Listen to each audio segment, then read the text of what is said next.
మహబూబ్నగర్ జిల్లా జడ్చర్ల మండలం బురేటిపల్లి గ్రామ శివారులో ఉన్న 44 సర్వే నెంబర్ గోధుమకుంట కబ్జాకు గురవుతుంది. అధికారులందరూ ఎన్నికల వేళ హడావిడిగా ఉండడంగా గుట్టుచప్పుడు కాకుండా అక్రమ మొరముని తీసుకొచ్చి ఎఫ్టిటిఎల్ లేవల్లో ఉన్న చెరువు భూములలో ఆక్రమణకు గురి చేస్తున్నారు. వెంచరు చేయడానికి ప్రయత్నాలు చేస్తున్నారు. విషయం తెలుసుకున్న బురేటిపల్లి గ్రామానికి చెందిన మత్స్యకార సంఘం నాయకులు ప్రతిఘటించారు. బెంజులారీలను అడ్డుకొని పోలీసు వాళ్లకు, మైనింగ్కు, రెవెన్యూ డిపార్ట్మెంట్కు ఇన్ఫర్మేషన్ ఇచ్చారు. అధికారులు జాతీయ రహదారి 44 కూడా ఈ ఎఫ్టిఎల్ లెవెల్కి వస్తుందని, కానీ అధికారులు ఇటు సైడు కన్నెత్తెక్కి చూడకపోవడంతో చెరువు ఆక్రమణకు గురవుతుందని అన్నారు. మొత్తం 18 ఎకరాల చెరువులో సగం ఎఫ్టిటిఎల్ లెవెల్లోనే ఉంది అని, కానీ అక్రమంగా వెంచర్ చేయడం కోసం చుట్టూ ఫెన్సింగ్ వేసి రాళ్లు పాతి దాంట్లో అక్రమంగా మొరం తీసుకొచ్చి పోస్తున్నారని మత్స్యకారులు ఆందోళన వ్యక్తపరుస్తున్నారు. గతంలో ఇదే విషయంపై జడ్చర్ల మున్సిపల్ కమిషనర్కు ఫిర్యాదు చేశారు. ఇదే విషయంపై జిల్లా కలెక్టర్ని కూడా కలిశారు. కానీ ప్రభుత్వ అధికారులు ఎవరు సకాలంలో స్పందించకపోవడంతో చెరువులోని ఎఫ్టిటిఎల్ ప్రాంతం ఆక్రమణకు గురవుతుంది.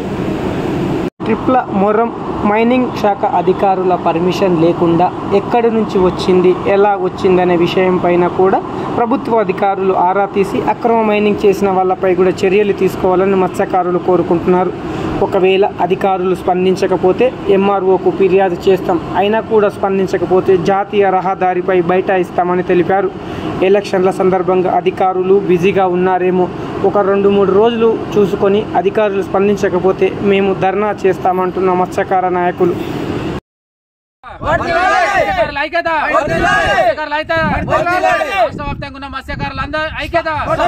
పేరు పడాల రంగయ్య, మత్స్యకార సంఘానికి వైస్ ప్రెసిడెంట్ను. బురేటిపల్లి గ్రామం, జడ్చర్ల మున్సిపాలిటీ, బురేటిపల్లి గ్రామము, 7th వార్డు. అయితే మా ఊర్లో ఏమవుతుందంటే ఈ చెరువుల మట్టి పోసి చెరువు మొత్తం, ఇప్పుడు మా పట్టపొలం అని చెరువుల మట్టి పోసి చెరువు మొత్తం ఫిలప్ చేస్తారు. దాన్ని మాకు వాటర్ సోర్సెస్ లేకుండా ఇబ్బంది పెడుతున్నారు. ఆల్రెడీ ఇంతకుముందే తెలియనప్పుడు మాకు 20 సంవత్సరాల కిందనే దాని పక్కన చేసిండ్రు వాళ్ళు వెంచరు. అందులో ప్లాట్లు తీసుకున్న వాళ్ళు చాలా ఇబ్బంది పడుతారు. వాళ్ళు ఆ ప్లాట్లు అమ్ముకోనికే అప్పుడు 20,000 30,000 కొన్నోళ్ళు ఇప్పుడు వాళ్ళు ఆ పైసలు కూడా వస్తలే, వాళ్ళకి చాలా పైసలు రాక వాళ్ళు చాలా గోసపడుతున్నారు. ఇప్పుడు వీళ్ళు తెలిసి కూడా దీంట్లో కూడా ఇప్పుడు ఏమైందో వీళ్ళు ప్లాట్లు చేయనికే మళ్ళీ మట్టి పోసి దీన్ని ఎవరికో తెలియని ఆన్లైన్లో దుబాయ్లో అక్కడెక్కడ ఉన్నట్టు అమ్ముకొని వాళ్ళ పైసలు వాళ్ళు ప్రోగు చేసుకొని వాళ్ళు బయట పడతారు. కొనుక్కున్న వచ్చి వాడు ఇబ్బంది పడతారు. అయితే ఇప్పుడు మాకు కూడా ఇప్పుడు ఎలక్షన్ ఉందా అనుకొని వీళ్ళు ఏమవుతుందంటే ఈ 2-3 రోజులు ఎలక్షన్ ఉంది, వీళ్ళు ఎవరు అధికారులు ఉండరని ఈ 2-3 రోజులు చెరువుల మట్టి నింపి ప్రోగ్రామ్ చేస్తారు. ఇది ఎఫ్టిఎల్ ఈ ఉన్న మట్టిని తీసేయకపోతే ఈ ఎలక్షన్ అయిపోయిన ఈ 2-3 రోజులు ఎలక్షన్ అయిపోయినా మళ్తున్నాడు హైవే దిగ్బంధంగానే కలెక్టరేట్ ముట్టడి కానీ ఉంటుంది. ఎందుకంటే ఇప్పుడు మాకు మత్స్యకారులకు నష్టం జరుగుతుంది, రైతులకు కూడా నష్టం జరుగుతుంది. ఎందుకంటే చెరువు స్టోరేజ్ కావాలి, వాటర్ స్టోరేజ్ లేకుండా పోతే ఇప్పుడు వాళ్ళు పొలం ఉంటే పట్ట ఉంటే చేసుకోమని మాకు అభ్యంతరం లేదు. పంట పండించుకుంటా తోట పెట్టుకుని ఏమన్నా సంబంధం, వాళ్ళని ఎవరు ఆబ్జెక్షన్ చేస్తలేరు. దీంట్లో చెరువులో మట్టి పోయొద్దు అనేది మా అభిప్రాయం, మా ప్రార్థన, అంతే. మత్స్యకార సంఘం అధ్యక్షుని బురేటిపల్లి, సర్వే నెంబర్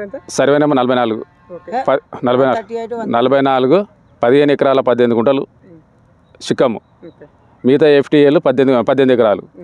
హైవే కూడా ఎఫ్టిఎల్ కిందకి వస్తుంది. వీళ్ళు తక్కువలో ఎక్కువలో కొనుక్కొని పట్టభూములని ఇప్పుడు వెంచర్ చేసుకోవడానికి మట్టి వస్తున్నారు. మాకు ఈ మత్స్యకార సంఘంలో 100 కుటుంబాలు ఉన్నాయి ఆధారపడి, చెరువుపై ఆధారపడి 100 కుటుంబాలు జీవనోపాధి కోల్పోతున్నాము. ఇటువంటి పట్టభూమిలో కూడా ఆయన పంట వేసుకోవచ్చు, ఏదైనా ప్లాట్లో వెంచర్ చేసుకోవద్దు, ఎటువంటి మట్టి చేసుకోవద్దు. ఇంతకు పూర్వమే మేము డిసెంబర్లో ఇచ్చినాం ఇరిగేషన్ డిపార్ట్మెంట్లకి, మాకు సర్వే కావాలి, లెటర్ మాకు చెరువు ఎంతవరకు ఉందని, ఎఫ్టిఎల్ ఎంతవరకు ఉందని సర్వే చేయాలని చెప్పి మాకున్న సంఘ పరిధిలో ఉండడం కూడా 8 గుంటలకు ఇచ్చేసినాము. ఇప్పటివరకు వాళ్ళ అధికారులు రాలేదు. ప్లస్ ఇంతకుముందు కూడా కలెక్టర్కి ఇచ్చాము, మత్స్యకార డిపార్ట్మెంట్ లెటర్ ఇచ్చాము, వాళ్ళు ఇప్పటివరకు స్పందించలేదు. పక్కనే ఉన్న జాతీయ రహదారి కూడా ఎఫ్టిఎల్కి పరిధిలో వస్తే చెరువు జాతీయ రహదారి దాటి కూడా అతలకి వెళ్ళిపోతాయి వాటరు. అందుకొరకు మాకు అది కూడా ఎఫ్టిఎల్ కిందకి వస్తుంది. కాబట్టి ఈ 2-3 రోజుల ఎలక్షన్లు అధికారులు బిజీ ఉండొచ్చు. కాబట్టి అధికారులు స్పందించకపోతే మేము ఎలక్షన్ తర్వాత జాతీయ దిగ్బంధన చేస్తే కలెక్టర్కు ర్యాలీ వెళ్ళి కలెక్టర్ కంప్లీట్ చేస్తాం మళ్ళీ ఇంకోసారి. ఇదే విధంగా రాష్ట్ర స్థాయిలో ఉన్న మత్స్యకార అధ్యక్షులు కానీ సభ్యులు కానీ ప్రతి ఒక్కరిని తోలుకొచ్చి దీనిపై కలెక్టర్కు కానీ మన పై అధికారులకు కానీ వినతి